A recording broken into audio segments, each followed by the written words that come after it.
इस वीडियो को लाइक करें, हमारे चैनल को सब्सक्राइब कर बेल आइकन ज़रूर प्रेस करें न्यू नोटिफिकेशन सबसे पहले पाने के लिए। मित्रों, दिग्विजय देश की आवाज़ में आपका बहुत बहुत स्वागत है। जैसा कि आप जानते हैं, दिग्विजय का शुरू से ही ये संकल्प रहा है कि हम देश की उन तमाम आबादी जो कि बहुत महंगे बड़े डॉक्टर्स को अफोर्ड नहीं कर सकती है, उन तक इलाज उपचार लेके जाएं। इस कड़ी में हम दिल्ली और एनसीआर के जो बड़े बड़े डॉक्टर्स हैं, बाहर के भी, जब जैसा अवसर प्राप्त होता है उनसे हम बहुत सारी बीमारियों के बारे में चर्चा करते हैं, ताकि आपको इन हैंड घर बैठे हुए यूट्यूब के माध्यम से कुछ बीमारियों के बारे में ज्ञान हो, ताकि उस तरह के सिम्टम्स जब आपके अंदर आएँ तो आप तुरंत ही अपने फिजिशियन से, अपने सर्जन से, अपने डॉक्टर से, अपने से तुरंत ही संपर्क कर सकें। इसी कड़ी में आज हमारे स्टूडियो में पधारे हैं MBBS MD doctor Amit Verma, जो कि दिल्ली NCR के बहुत ही मशहूर डर्मेटोलॉजिस्ट है। खुशी की बात यह है कि इनके भाई भी डॉक्टर हैं, यानी एक परिवार में चिकित्सीय वातावरण है, और ये इतने सरल और सहज हैं कि जो भी पेशेंट इनके पास आता है वो रोग ख़त्म हो जाता है, पर पेशेंट इनके पास रह जाता है। डॉक्टर साहब, आपका बहुत बहुत स्वागत है हमारे शो में। हमारे दर्शक, ख़ास तौर से हमारी जो महिला मित्र हैं, हमारी जो महिला दोस्त हैं, बहनें हैं, वो ये जानना चाहती हैं कि जो हमारे बाल इतने लंबे घने थे, अब ये क्या हो गया, क्यों गिर रहे हैं, शादी के बाद क्यों गिर रहे हैं, क्या वजह है डॉक्टर साहब इसकी? देखो, जो बाल गिरने के बहुत सारे कारण हो सकते हैं जी, ठीक है। खासकर महिलाओं में तो बहुत सारी चीज़ें हैं, हार्मोनल इश्यूज़ होते हैं, खाने पीने की बहुत सारी चीज़ों की कमी की वजह से होता है, ठीक है। और अदरवाइज़ जो एक जेंट्स में सबको पता होता है, जो जेनेटिक हेयर लॉस जिसमें बोलते हैं, जिसमें साइड पे रह जाते हैं और इधर से सब चला जाता है, लेडीज़ में भी वो वाला जेनेटिक वाला हेयर लॉस होता है। ऑल्दो वो जो जेनेटिक वाला हेयर लॉस क्लासिकल पैटर्न में नहीं, जो जिस तरह से नॉर्मली जेंट्स में दिखता है वैसे लेडीज़ में नहीं दिखता, तो पहचान में नहीं आता, कई बार उसको पहचानना मुश्किल हो जाता है, ठीक है। तो ये 3 मेजर इश्यूज़ हैं जो हमारे हेयर लॉस के कारण होते हैं जी। होते तो और भी बहुत सारे हैं, बट ये 3 मेजर उसमें मैं समझाना चाहूँगा। तो सबसे पहले हम कहते हैं, जो मैं समझता हूँ, खाना पीना एक सबसे इम्पॉर्टेंट फैक्टर है।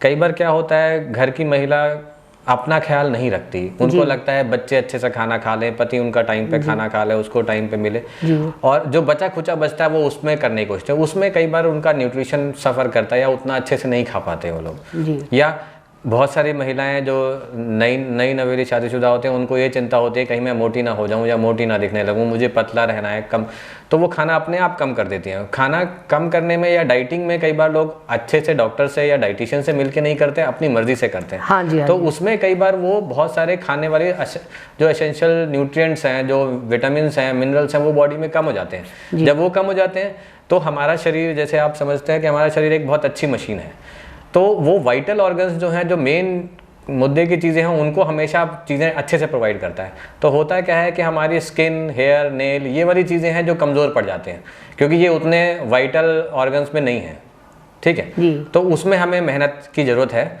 कि हम लोग उसमें ध्यान रखें, खाने पीने में अपने कंजूसी नहीं करें, और हेल्दी डाइट की तरफ ध्यान रखें। हम डाइटिंग की कोशिश भी करें तो उसमें विटामिन मिनरल्स कम ना हो हमारे, अगर वेट आपको लगता है कि आपका ज़्यादा है तो भी, ठीक है।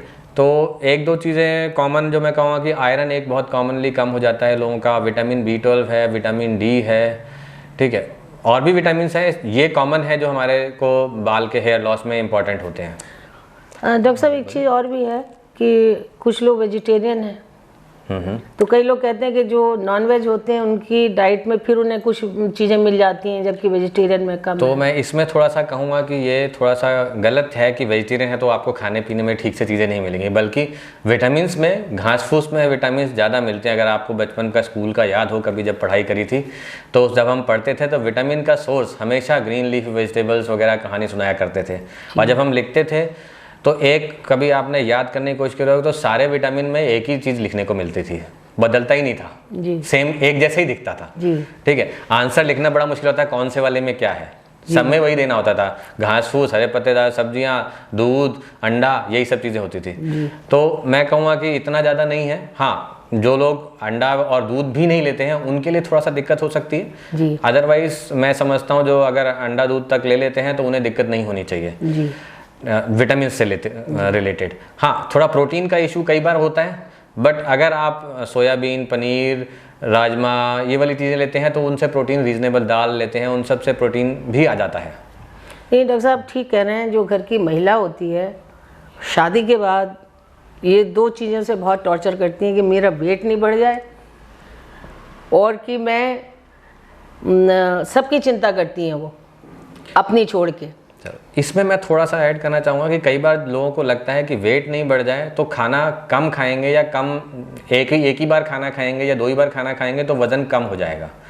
आमतौर पे अगर कोई वज़न कम करना चाहता है और 1 या 2 बार खाना खाता है तो ऐसा हो नहीं पाता ज़्यादा देर के लिए, वो तुरंत से वज़न बढ़ जाता है। हमेशा जब भी आप वज़न कम करना चाहते हैं तो थोड़ा थोड़ा करके खाएं, पेट भर के नहीं खाएं जी। तो वज़न कंट्रोल रखना ज़्यादा आसान होता है, क्योंकि उसमें जो थोड़ा थोड़ा आप बीच में खाते हो तो उसमें फ्रूट्स, विटामिन अगर आप खा लोगे तो आपका विटामिन इनटेक, वो सब चीज़ें हो जाएंगी अच्छे से और घी तेल कम हो जाएगा, तो वज़न ज़्यादा अच्छे से कम होता है। प्रोवाइडेड साथ में ऑब्वियसली वर्जिश वगैरह तो हमेशा करनी है, एक्सरसाइज करनी है, नहीं तो वज़न सिर्फ खाने से पूरा नहीं होता, दोनों चीज़ें चाहिए होती हैं। डॉक्टर साहब, जो घर का काम करते हैं वो क्या वर्जिश से कम है? बिल्कुल कोई नहीं, वर्जिश बहुत अच्छी है। वो घर का जो काम है वो बहुत अच्छी वर्जिश होती है रेगुलर। इसीलिए मैं जब भी किसी महिला को ये कहता हूँ कि आपको वर्जिश करनी है, वो ऐसा नहीं है कि घर का काम बंद करके वर्जिश करनी है।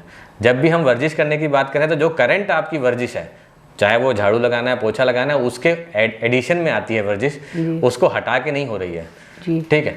और ऑब्वियसली बात है कि साथ में खाना पीने पे अपना ध्यान रखना है, क्योंकि आप वर्जिश करोगे, आपको एक्सरसाइज करें तो आपको उसके लिए भी एनर्जी चाहिए। डॉक्टर साहब, खास तौर से बालों के लिए क्या मतलब एडिशनल एक जो कुछ घर में बन रहा है उसके अलावा हमारे बाल नहीं गिरे, बाल हमारे काले रहे, उसके लिए 2-3 चीज़ें हैं। जैसे फॉर एग्जांपल आप आयरन एक सबसे ज़्यादा इंपॉर्टेंट चीज़ होती है। हमारे आमतौर के खाने में हमारे उसमें आयरन थोड़ा सा हमारा कम रहता है, और लेडीज़ के साथ मेंसेस के टाइम, ब्लीडिंग के टाइम ब्लड लॉस भी होता है, उसमें भी आयरन का लॉस हो जाता है जी। और वो रिप्लेनिश पूरी तरह अच्छे से नहीं हो पाता जी। हमारे खाने में कई बार दूध अच्छे से होता है, दूध या दूध से बनी चीज़ें ज़्यादा अच्छे से होती हैं, तो दूध में जो कैल्शियम होता है और आयरन आपस में चिलेट हो जाता है, कई बार वो आयरन का एब्जॉर्प्शन उतना अच्छा नहीं हो पाता। अच्छा। तो ये सब चीज़ें मिलकर कई बार आयरन की डेफिशिएंसी हमेशा होती है। तो मतलब दूध कैल्शियम देगा हमें। हाँ, कैल्शियम और आयरन आपस में चिलेट हो जाते हैं, वो एब्जॉर्ब नहीं हो पाते। तो जब भी हम आयरन वाली चीज़ें लेने की कोशिश करते हैं तो वो कैल्शियम से थोड़ा दूर रखना चाहते हैं, 1-2 घंटे के अंतर पे रखेंगे। अच्छा। तो वो अच्छे से एब्जॉर्ब हो पाएगी। और दूसरा चीज़, जैसे खाने में आयरन का जो बढ़ाने के लिए एक बहुत सिंपल तरीका है, आप सिर्फ लोहे की कढ़ाई में खाना पकाना शुरू कर दो। जी जी। जो लोहे की कढ़ाई है उसमें से आयरन आ जाएगा, बॉडी में मिल जाएगा। तो जब हीमोग्लोबिन, आयरन, एनीमिया जो होता है, जो जिसकी वजह से बहुत सारी चीज़ें और भी होती हैं हेयर लॉस के अलावा भी, तो वो सब चीज़ें कंट्रोल रहती हैं। आप लोहे की कढ़ाई में खाना पकाएं, या अगर आपको लगता है नहीं हो पा रहा है तो आयरन की गोलियां भी आती हैं, वो भी आप खा सकते हैं। बहुत सस्ती सी गोलियां आती हैं, बहुत ज़्यादा महंगा नहीं है जी। आप रेगुलर आयरन की गोलियां खा सकते हैं। जैसे फॉर एग्जांपल अभी हमने विटामिन डी की बात करी थी, विटामिन डी सनलाइट में बहुत इंपॉर्टेंट होता है। इसमें बस थोड़ा सा मैं कहूँगा धूप स्किन पे पड़नी चाहिए, तब विटामिन डी बन पाता है। कपड़ों के ऊपर कम बनता है या नहीं बनता, मान के चले। मतलब कोई खास समय में धूप लेना चाहिए या दिन में कभी भी ले सकते हैं? देखें, ले तो कभी भी सकते हैं, विटामिन डी बनेगा, पर अगर आप दोपहर की धूप लेते हैं तो ये मान के चलें आपकी चमड़ी जल जाएगी, ठीक है। तो उस टाइम पे हमारी तरफ से बेस्ट रहता है सुबह की धूप। जी। जब आप सुबह की नहीं ले सकते तो शाम भी चलेगा, बट दोपहर वाली जो चिलचिलाती धूप है उसमें चमड़ी जल जाने की बात का कोई पॉइंट बनता नहीं है। डॉक्टर साहब, एक चीज़ बताइए आप कि क्या आप सजेस्ट करते हैं कि किसी एज के बाद हर महिला को अपना एक मेडिकल टेस्ट जरूर कराना चाहिए, जिससे उसे पता लगे कि अब कहाँ पे मतलब कमी आ रही है? मैं इसमें 2 चीज़ें कहूँगा कि 30 के बाद महिला पुरुष दोनों को कराना चाहिए, एक बार तो एटलीस्ट होना चाहिए 30 के बाद जी। उसके बाद महिला के लिए एक इंपॉर्टेंट और होता है जब मेनोपॉज होने लग जाता है, जब मेंसेस आपका थोड़ा बहुत ऊपर नीचे होता है, उस टाइम पे जरूर चेक करा लेना चाहिए। ये 2 तो मैं मिनिमम कहूँगा कि अगर बाकी सब कुछ ठीक है तो भी करा लेना चाहिए। मतलब क्या टेस्ट कराना चाहिए?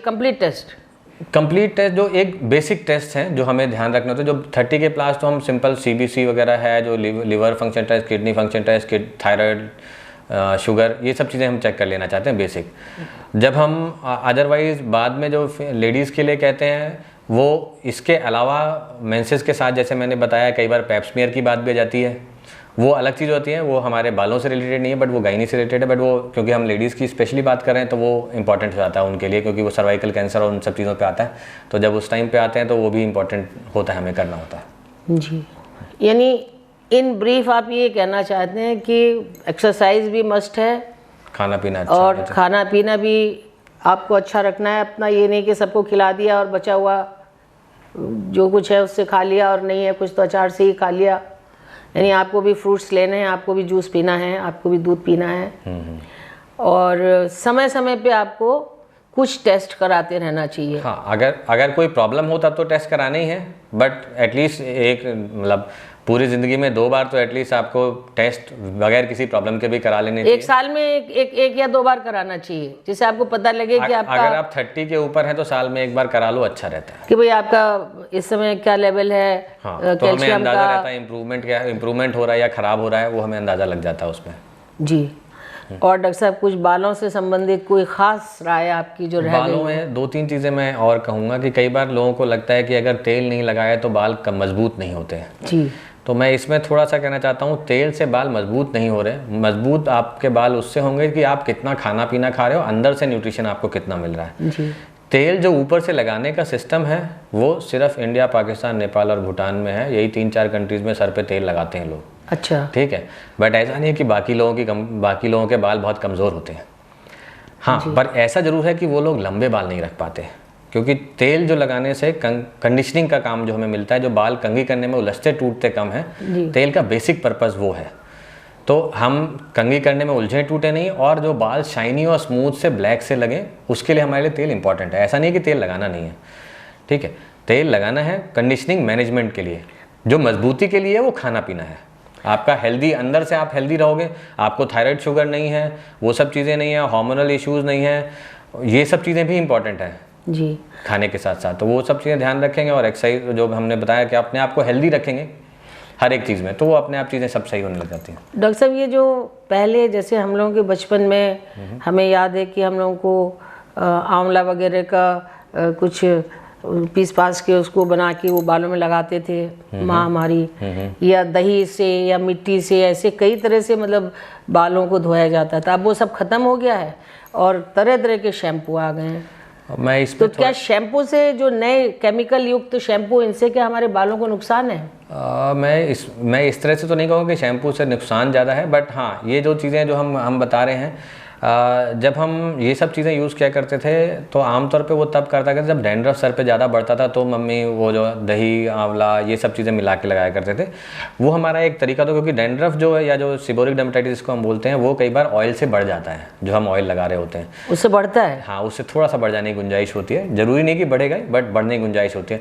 तो जब हम आंवला और ये दही और ये सब चीज़ें लगाते हैं, उससे थोड़ा इम्प्रूव हो जाता है। अच्छा। ठीक है, और जो मेरी नॉलेज है, मैं कहूँगा इसमें थोड़ा सा मैं वो कहूँगा कि मैंने क्योंकि एलोपैथी में पढ़ाई करी है, मेरी पढ़ाई जो घरेलू नुस्खों पे उतनी ज़्यादा अच्छी नहीं है जितना प्रॉब्ली शायद बाकी लोगों की हो।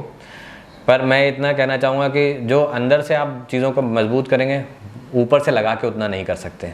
ठीक है, मैं ज़्यादा हैप्पी रहूँगा कि आंवला आप पूरा खा जाओ। हाँ। वो शरीर के लिए ज़्यादा हेल्पफुल रहता है, अंदर से जाएगा, वो मजबूती, जड़ों को मजबूत करेगा अच्छे से। जी। ठीक है, लगाने से भी होपफुली थोड़ा बहुत करेगा, बट मेरे को लगता है खाने से ज़्यादा अच्छा करेगा।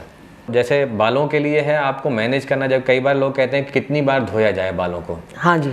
ठीक है, जैसे फॉर एग्जांपल जेंट्स के लिए जिनके बाल छोटे हैं, बहुत छोटे छोटे बाल रखे तो रोज ही डाल लेते हैं, वो तो रोज भी धो लेंगे तो कोई फर्क नहीं पड़ता। जी। लंबे बालों में थोड़ा मुश्किल होता है मैनेज करना, तो हफ्ते में 2-3 बार इज़ ओके।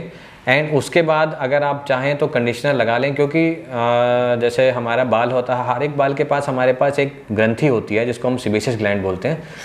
सीबेशियस ग्लैंड वो तेल की ग्रंथि होती है जो तेल प्रोड्यूस करती है, हमारे बालों को प्रोवाइड करती है। अच्छा, नेचुरली प्रोवाइड करती है, तो हमें ऊपर से तेल वैसे की जरूरत नहीं होती। पर क्योंकि जब आप, अगर आपके बाल छोटे, जैसे मेरे जैसे छोटे बालों में कोई फर्क नहीं पड़ता, वो बाल तेल आ जाएगा ऊपर, बट लंबे बाल में नीचे तक, यहाँ तक नहीं पहुँच पाता वो तेल। ठीक है, तो ऊपर से आपको कंडीशनिंग के लिए जो तेल और जो कंडीशनर वगैरह, वो जो मेहनत आपको करनी है, लंबे बालों में आपको करनी पड़ेगी। वो केयर आपको करना है, बहुत ज़ोर से खींच के नहीं बाल को बांधने, बहुत ज़ोर से खींच के बांधेंगे तो भी दिक्कत होती है। ठीक है, मैं सिर्फ इतना कहूँगा जब मालिश करते वक्त अगर आपको अच्छा फील हो रहा है, दर्द नहीं हो रहा है, तो I am happy with it. क्योंकि जो स्कैल्प है, बजाय कि बालों की मालिश, हम स्कैल्प स्किन की मालिश की बात करें कि वहाँ का लोकल एरिया का जो ब्लड सर्कुलेशन है वो बढ़ता है, तो रूट्स को खाना पीना अच्छा मिलेगा, तो ग्रोथ अच्छी होती है। दिस इज़ व्हाट जिस पे हमारा मालिश वाला सिस्टम बेस्ड है। अगर आप इतनी ज़ोर से कर रहे हैं कि आप खींच तान के उसको डैमेज कर देंगे रूट्स को, वो दिक्कत वाली चीज़ है। जी, आजकल लोग से बाल ग्रो होने लगे हैं, महिलाओं के भी हो रहे हैं, नकली बाल जो कम हो जाते हैं किसी एरिया में, वो बढ़ सकते हैं। दो चीज़ें होती हैं उसमें, एक तो हमारा विग वाला टाइप वाला होता है, हेयर वीविंग जिसको हम बोलते हैं, और एक हेयर ट्रांसप्लांट होता है। अच्छा, हेयर ट्रांसप्लांट हम बॉडी के कहीं के बाल कहीं और लगाते हैं। तो जैसे बॉडी के बाल, हाँ, आमतौर पे हम सर के ही बाल लगाते हैं, जो पीछे वाले बाल हैं थोड़े बहुत लेके इधर लगा लेते हैं। अच्छा, ठीक है, आमतौर पे यही करते हैं। जब हमारे पास यहाँ पे बाल अच्छे सिग्निफिकेंट क्वांटिटी में नहीं होते जी, तब हमें बॉडी के कहीं और लेके लगाने पड़ते हैं। तो वो ये होता है कि हम यहाँ से जैसे लेके आपने एक लाइन तो यहाँ बनाई, और बीच में जो खाली जगह बची उसको हमने कहीं और से भी भर दिया। वो आमतौर पे हमें जेंट्स में ज़्यादा इंपॉर्टेंट होता है कि जेंट्स में, क्योंकि चेस्ट वेस्ट से भी बाल लेके हम थोड़े बहुत यहाँ पे लगा देते हैं, वो बीच में छुप से जाता है, भरा हुआ दिखता है। लेडीज़ में आमतौर पर हेयर ट्रांसप्लांट कुछ स्पेशल सर्कमस्टांसेस में चाहिए होता है, जब हमारे पास बड़ा एरिया खाली हो गया है तब। अदरवाइज आमतौर पे लेडीज़ में उतना ज़्यादा अभी तक है नहीं, उतना सक्सेसफुल नहीं है। अच्छा, ठीक है, क्योंकि हमें लेडीज़ में बड़े बाल रखने का, हमारे यहाँ इंडिया में ट्रेंड बड़े बाल रखने का ना, लंबे बाल रखने में उसमें मैनेजमेंट ज़्यादा, मेहनत ज़्यादा लगती है, वो करना मुश्किल होता है थोड़ा सा। डॉक्टर साहब एक लास्ट क्वेश्चन, आईब्रो पे एक एज के बाद बाल कम हो जाते हैं, क्या इन्हें बढ़ाया जा सकता है? कुछ दवाइयाँ हैं जो ग्रोथ कर सकती हैं, इसमें इम्प्रूव कर सकती हैं, पर मैं चाहूँगा कि आईब्रोज़ पे जब बाल कम हो रहे हैं तो पहले डॉक्टर को दिखा लें। कई बार सिर्फ एज की वजह से नहीं है, कुछ एक दो बीमारियाँ हैं जैसे लेप्रोसी वगैरह है, उनमें भी बाल कम होते हैं आईब्रोज़ पे। तो अगर हमारे को पक्का पता है कोई बीमारी नहीं है तो हम वो दवाइयाँ लगा के इम्प्रूव कर सकते हैं। जो सर पे बाल बढ़ाने के लिए दवाई हैं वो आईब्रोज़ पे भी लगाई जा सकती हैं, आईब्रोज़ इम्प्रूव हो जाती हैं। अच्छा, ठीक है जी, थैंक यू। बहनों, दोस्तों, डॉक्टर अमित वर्मा जी ने जो हमारी सबसे बड़ी कंसर्न है वो होती है कि हमारी खूबसूरती में बालों का बहुत ही ज़्यादा रोल होता है। तो बाल आप कैसे इम्प्रूव करें, कितनी बार धोएं, कैसे अपनी डाइटिंग करें, कैसे भोजन का सिस्टम रखें, सब आपको आपकी ही भाषा में समझाया है। फिर भी आपको कोई दिक्कत हो तो मैं आपको इनका पता बता देती हूँ, आप इन्हें पकड़ सकती हैं जाकर। चाहे तो आप इन्हें मैक्स वैशाली में पकड़ लीजिए, और चाहे इनका जो अपना यानी इनकी वाइफ का जो क्लिनिक है जिसमें ये बैठते हैं, यूँ समझो आप, क्योंकि वो भी गायनिक की हैं, डॉक्टर हैं, स्पेशलिस्ट हैं वो भी। तो वो इनका जो है जयपुरिया इंदिरापुरम में जो है उसका पता इनसे ही कहती हूँ कि ठीक ठीक बताएं। डॉक्टर साहब बताइए कहाँ है पता आपका? मेरा क्लिनिक का नाम माया क्लिनिक है, वो जयपुरिया सनराइज़ में है, शॉप नंबर SE 169 के नंबर से है। आप वहाँ पे कभी भी आ सकते हैं। ठीक है बहनों, आपको मिल गया इनका पता, तो ऐसी कोई समस्या हो तो आप इनसे ज़रूर संपर्क करना। आज के लिए बस इतना ही, फिर कुछ नए मुद्दों पर इनको घेरेंगे दोबारा। तो मिलते हैं जल्दी ही। कैमरामैन सुनील गौतम के साथ मधु श्रीवास्तव का नमस्कार। डॉक्टर साहब नमस्कार। नमस्ते।